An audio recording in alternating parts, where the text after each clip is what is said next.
Hi, and welcome to Classic Advice. My name is Scarlet Classic. I am your host. This is my podcast all about my advice that I'd like to share with you. I also have co hosts on, and they bring their own unique experience and expertise to the show, which is awesome. So I'm so happy that you decided to join, and let's dive right into the episode. Alrighty, guys. So this week, what I have for you is we're going to be talking about triggers. I am a survivor of PTSD, anxiety, and depression. So I have triggers related to specifically those mental health issues. I just like to share with you some of the ways that of how I cope when I get triggered because it happened to me very recently. And I used to get panic attacks quite often. And any of you that have experienced panic attacks can attest to this, that they come at you in the most inconvenient times. It's so annoying and frustrating. And for me, it's been a few years since I've had my last panic attack. I distinctly remember I had a pretty major one back in around 2020 when I was at work. Was my last real major panic attack. I don't know what triggered me. I can't remember, but I had to just go into the back. I worked in a customer service industry, so I went into the back and I just tried to get my breathing under control because I was hyperventilating. And I ran the store by myself, and I was just wishing and hoping against all hope that no one would walk into the store at that particular moment in time. They come at you, and it's just like, ugh, like, why now? But then the other day at work, something happened, and I was triggered. I didn't have a panic attack, but I was triggered with my PTSD. And so, just a little disclaimer before we get too far into this episode is that this is just my experience, and please take it as such. And my hope with this episode is that you'll hear that you're not alone in this, in your feelings. But please follow your doctor's advice. Seek medical professional help if you need it. I needed it. I went and got it. There is absolute no shame in asking for professional help. Those guys are trained. You might say, well, Scarlett, like, I've tried it and it doesn't help me. And for me, I had to go through a few. It wasn't until I found my last psychologist and just the things that he had said, it just something clicked. If it's you're not, maybe try somebody different. If you keep going back to the same person and you just don't feel like you're getting any better, I would encourage you to try somebody different and see if that would help you. Something happened at work, and I have PTSD, and I've been doing really, really great for a while. And then I get triggered, and I found that I was mad at myself. I was mad at myself that I was triggered again. Like, come on, Scarlett, this thing happened to you, or these things, because it was not just it was not a singular event. It happened a long time ago. Like, why aren't you over this already? And I was talking to Roy about it, and I was telling him how frustrated I was feeling about the fact that this even triggered me in the first place. And he's like, well, I don't think that's something you're ever going to get over. it's going to stick with you for the rest of your life. And some of you might find that discouraging and rather depressing. But for me, when he said that, it made me realize that I needed to show myself just a little bit more grace and just a little bit more patience. Because no, did I ask these things to happen to me? Of course not. Nobody does. But they happen, and now I need to deal with it. So, yeah, when things get said, or and it wasn't said to me, it was something that someone had said and I was just in the room and I overheard it, and it triggered me. And having Roy's support saying, no, Scarlett, don't be so hard on yourself, don't be angry at yourself for getting triggered by that, because that terrible thing happened to you. And of course, when things get said or whatever, you're going to get triggered and that's going to be painful for you. So don't get mad at yourself for reacting to it. And that really helped me in the sense that, okay, yeah, I need to have a little bit more grace with myself. I need to just not get mad that I got triggered about it, and have a little bit more understanding in the fact that, yeah, I'm going to be living with this for the rest of my life. Does it suck? Well, yeah, it sucks, but there's nothing I can really do about it now. It happened in the past. So, well, I guess, yeah, there is something I can do now. I can give myself grace when I do get triggered. That can be something I can do now. And the goal is not to never get triggered again. And I need to realize that, because I think I had the expectation like, okay, I got over it. I got over the situation or whatever, and now I should never get triggered again. And that is not the right attitude to have. The right attitude is not to never get triggered again. The right attitude to have is, okay, what do I do when I do get triggered now? Because I'm going to get triggered. Things are going to get said. The way that somebody moves in the corner of my eye, the tone of somebody's voice, the sound of somebody's voice, the height or the, I don't know, shade of hair of somebody might trigger me. I really want you guys to understand that you're not alone in this. You're not alone if you are going through this, because I'm going through it. That's why I wanted to share this with you, is you're not alone. I say this in almost every episode. You are not alone. Because I feel like so many times we feel alone. We feel alone in these feelings. We feel alone in that, oh, I'm the only one struggling, and oh, I'm the only one that can't get my stuff together. I'm the only one that doesn't have it all together. No. uh Pretty sure none of us have it together. It just maybe we look like we have it all together from the outside looking in. So I've mentioned this before about the anger cup. I think it was in my first episode about anger management where I talked about the anger cup. So if you haven't listened to that episode, I'm just going to give a really quick description of it. So imagine for me you have a cup. Every time you get frustrated or negative feeling that you have, okay, your kids aren't listening and you're getting frustrated, okay, that goes into your cup. Okay, now you have a dog and it pooped on your floor. Okay, that's frustrating. That goes in your cup. Okay, now you got in a fight with your husband. Okay, that goes into your cup. Then something else happens and your cup overflows. Because there's only so much that your cup can hold.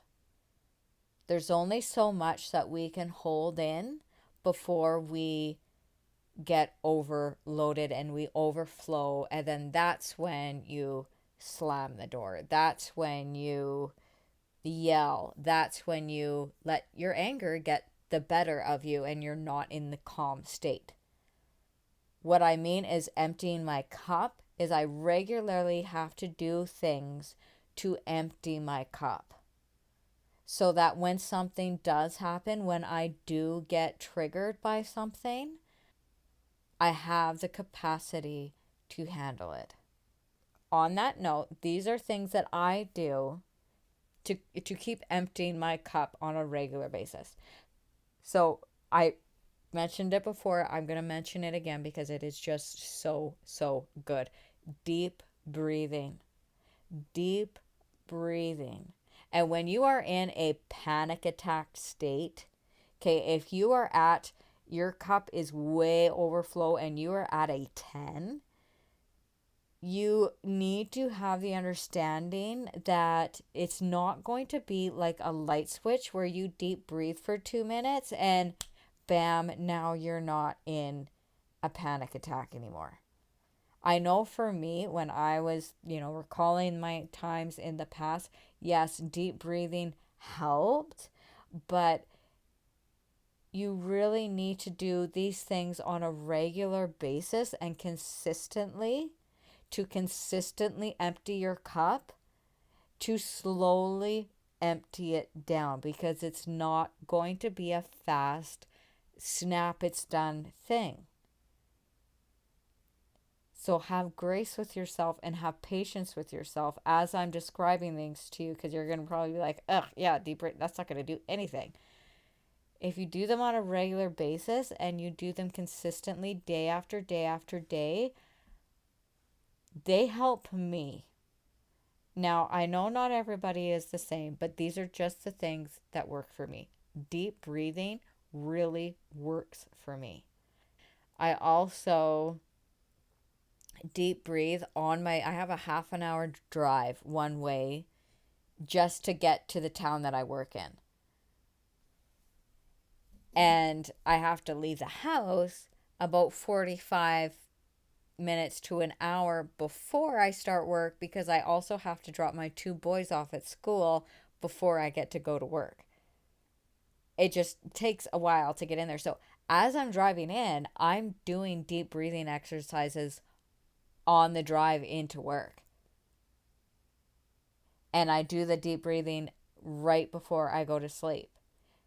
Because some of you might be thinking, but I'm really busy and I just don't have the time. These aren't going to be, that is deep breathing is something that you can do if you're a cashier. You can do it as you're serving your customers.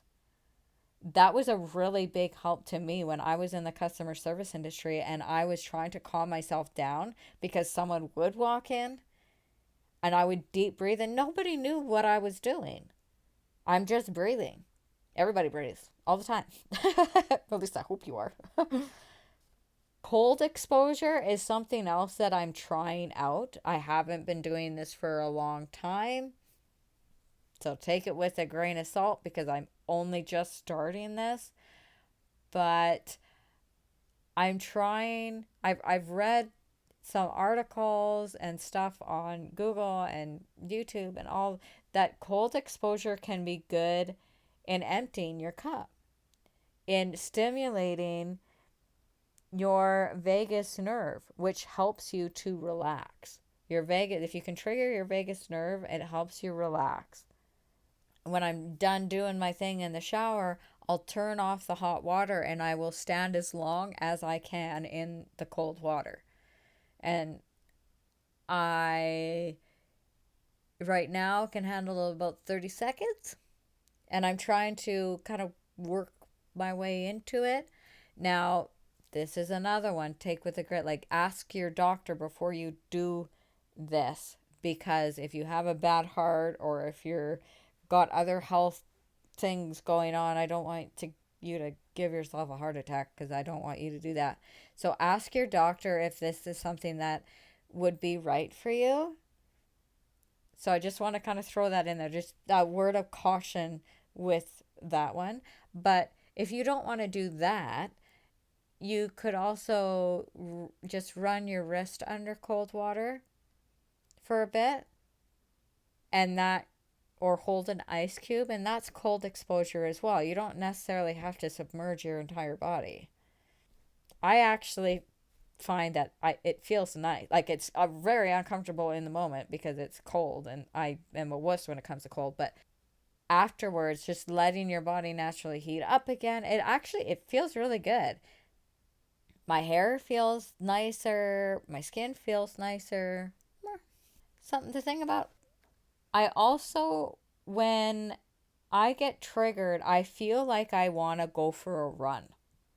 And then I looked into this as I was doing my research for this episode. And when you are triggered, your fight, flight, or freeze response gets activated. And for me, I always want to run. I'm not a fighter, I'm a runner. And exercising, going for a walk, or going for a run really helps kind of empty that cup a little bit more and bring me back to a rational level that I don't feel so overwhelmed and so overstimulated. So if that's an option for you, I've got dogs. I walk my dogs all the time. We play outside in the backyard, they run around, and I walk the property. Or I'll actually take them out and we'll go on hikes and stuff like that. I love walking. I It's great. It's fun, the fresh air, and it smells so nice and good. And we got a bunch of pine trees and spruce trees, so it really smells great in the summertime. And grounding yourself and practicing mindfulness. So being in the moment. If you get activated at work and you do some deep breathing and just look at everything that is brown in your room and list it off. And it'll bring you back into the present moment, into your now, so that you're not, because I've heard it said, where my psychologist was telling me, when you're triggered with something from PTSD, it's because your body thinks you're back in that scenario where your life was threatened. So your body thinks that you're back in that situation in the past because things are familiar to it. And it's like, oh, we're back here. We better run. And grounding yourself, making yourself aware of the things that are in your room. Okay, I've got brown things. My moose hide is brown. My dresser is brown. My Lego is brown. My trim is brown. Just listing. And then suddenly you're back in this moment. I used to breed meat rabbits and I used to cuddle them and just pet them and just feel their fur. Dogs are really great for this too. Cuddle your dog and just feel the fur through your fingers and be in only that moment. And deep breathe when you do it and be really conscious of the way that your dog is breathing, the color of her eyes, and I think you understand what I'm trying to get at. My me time is really, really important to me. This is another way that I empty my cup is I practice my me time. I'm not an introvert, I'm not an extrovert. I'm like in the middle somewhere. I like hanging around people, but I get really grumpy when I don't have my me time. And so I don't know what that makes me. Maybe I am an introvert. I don't know. But allowing myself that extra time to just process what was said and not feel guilty about taking that time.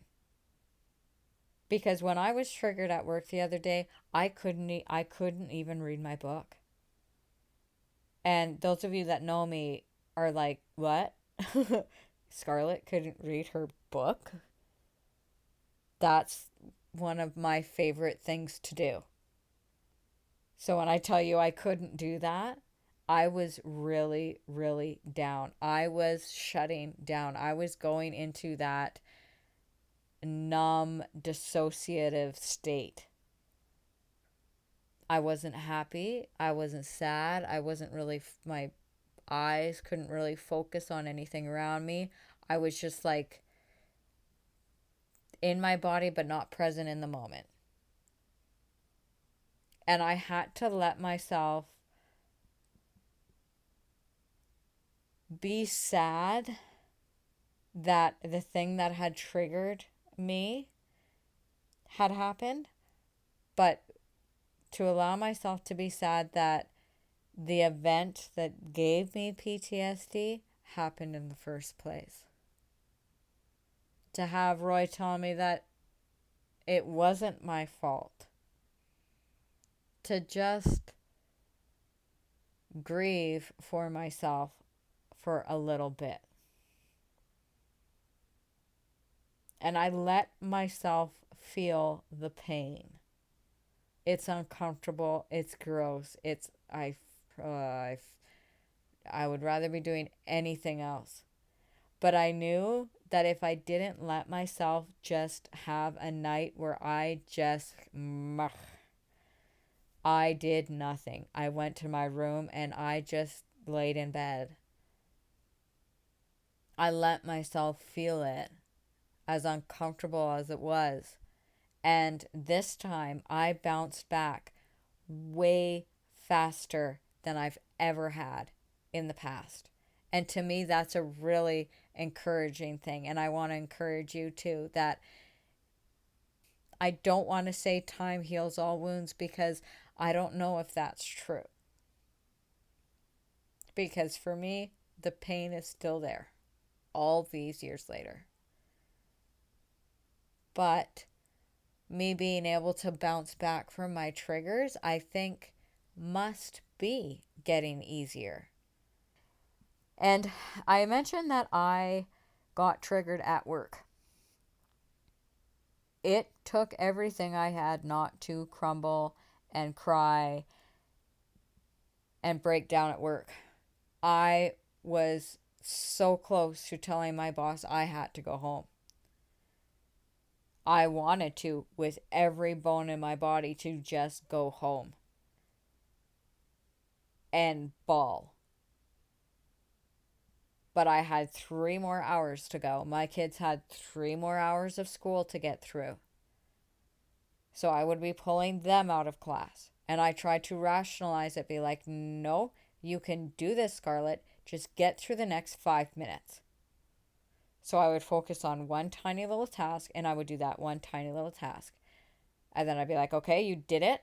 Now go on to the next one. Okay, you did it. Now go on to the next one. And I did that for 3 hours. Sometimes you just have to get through the next 5 minutes. And to get through your day so that you can go pick up your kids and go home, and then you can let yourself fall apart at home. Because I get it. These triggers don't happen at the convenient times. They happen when you're at the grocery store. They happen when you're standing in line. They happen when you're out with friends. It's hard. I get it. And where is your community? Because we all need community. Our society these days, it's like everybody's just kind of so, I don't know, separate. We don't lean on each other. And we need to lean on each other. We need to be there for each other. And you need your community. And if you don't have a community, guess what? You do now. I'll be in your community. I can introduce you to some amazing people that I've recently met that would love to be part of your community too. Because as humans, we're designed, we're built that way, that we have our tribe, that we have our people. Sharing your struggles with someone can really help. Telling someone, admitting to someone, I am struggling right now. Me and Jenny touched on that in our episode about divorce, that even if you've never been divorced, go take a listen to it. She's an amazing person. And she touched on the fact that when she didn't admit right away that she, like, how much she was struggling after the divorce. But then she admitted to someone that she was struggling and how much of a load that was taken off of her. And for me, I went through my divorce practically alone. I mean, my parents were there for me, and I thank them for that. And I burdened a lot of it by myself. And I've realized that it's not the way to do life. There's an easier way to do it and lean on people. And there's nothing shameful in that. To tell someone that, hey, JJ, I'm really struggling right now. Can you just listen to me for a minute? Can you just hear me rant? Or when we go to our meetup group and someone says, look, I'm struggling, then we go, okay, let's all support this person today. What can we do to help you? What can we do to help Dave? Because he has so many podcasts. I don't know how he does it. Like, we need to be there for each other. And I'm here for you. Head over to my website, classicchronicles.ca. Write me an email. Tell me you're struggling. And I'll be here for you. And giving yourself some time. PTSD is going to be with me for the rest of my life, but it doesn't have to define me. I touched on this briefly on my disability episode, the one right before this one. And I will not let my disability of being half deaf define me. And I will not let my PTSD define me. I will not let my fear of the past or my triggers define my day. Will it stink? Oh, 100%. It will stink in the moment, and I will deal with it, and I will get through it, and I will conquer this. And you can conquer this. I'm determined to not let it prevent me from living. The power of music and dancing. Cranking up the music when you're mopping your floors and dancing it out. It does wonders for your soul. I love doing that when I mop the floors. And just last week, Levi helped me do the floors. I swept. He came and followed me with the mop, and we turned the music on. We cranked it up. We danced it out, and I have a playlist. So there's some songs that I like. There's some songs that Levi likes. There's some songs that Riley likes. And then we'll go, oh, Riley, it's your song. And he'll dance it out. He'll do a little whatever. And then Levi's song will come on and Levi will rap because he's into rap. So then my songs will come on and I'll dance it out. And the power of music and dancing like no one is watching is incredible, you guys. You might feel stupid in the moment, but who cares? Who cares? It's so liberating and freeing to just dance. To listen to your favorite music and just sing along with it if you're not a dancer. I don't like my husband doesn't dance, but he'll do kind of like a little like oh, you can't see me, so that doesn't really help. He'll do like a little like like I don't know how to describe it. But yeah, like he'll like dance in his chair or whatever, right? Like the power of music is amazing. It's amazing what music can do for your soul. And I kind of wish that when I was triggered a couple of weeks ago and I was just being a wet noodle in my bed, that I had put some music on. Maybe that would have helped me. I'll keep it in mind for next time. It just dawned on me right now. Being outside in the sun, I know I mentioned this before, the sun does wonders. Take your dog for a walk and be outside. So I hope that this episode helped you guys and gave you some ideas of what you can do the next time that you're triggered and what I can do the next time I'm triggered. I'm going to try putting some music on and see if that helps. What do you guys do when you're triggered? I would love to hear your feedback. What do you do? What works for you? Because I'm sure there's many different things that could be done that I did not even touch on today. And I would love to have you on my show and we can talk about this and you can bring your expertise to the table. Do you have PTSD? How do you cope with it? Do you have depression or anxiety? How do you cope with it? That's the whole reason why I want to make this podcast, is so we can help each other, so that we can have that community, that we can build our tribe here and help each other, lift each other up, and be there for each other. My challenge for you is to not get angry at yourself the next time you get triggered. Give yourself some grace the next time you get triggered. And lean on your community. All right. Thank you guys so much for being here. It means so much. It's a wonderful, wonderful honor to me. I am just, I can feel the love. I can feel the love from all the way over wherever you are across the world. It is so amazing. I'm just so, wow. All right. Take care, guys. We'll see you next week. And that's a wrap for this episode. Thank you for listening all the way to the very end. Aw, you're the best. My website is classicchronicles.ca. If you want to head on over there, I have my co-hosts all listed there. If you click on their photos, it'll take you directly to their website. Go say hi to them. They would love to hear from you. Podcasters love hearing from their listeners. So go say hi. Don't be shy. And if you want to as well, there is a buy me a coffee link on there, which all the proceeds I use to just pour right back into my podcast. It does cost me just a little bit to have this podcast going, and I would love to be able to support it instead of taking it out of my own pocket, and maybe, take the kids for an ice cream because they don't like coffee. I love coffee though. So, all right, you guys take care, and we'll see you next week. Bye.